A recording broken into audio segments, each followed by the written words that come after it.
నేస్తాలు అందరికీ శుభ సాయంత్రం.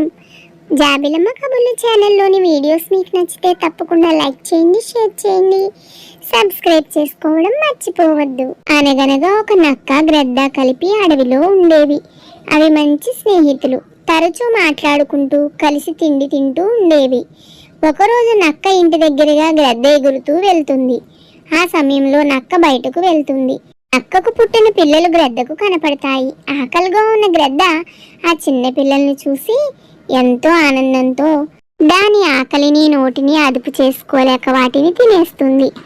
ఇంటికి తిరిగి వచ్చిన నక్క తన పిల్లలు కనపడకపోవడంతో గ్రద్ద తన పిల్లలను తినేసినట్టుగా తెలుసుకుంటుంది. నక్కకు చాలా కోపం వస్తుంది. ప్రతీకారం తీర్చుకోవాలని నిర్ణయించుకుంటుంది. కానీ గ్రద్ద గూడు చెట్టు మీద బాగా పైకి ఉండడంతో నక్కకు దానిని చేరడం సాధ్యం కాదు. అయినా అదును కోసం, సరైన సమయం కోసం వేచి చూడసాగింది.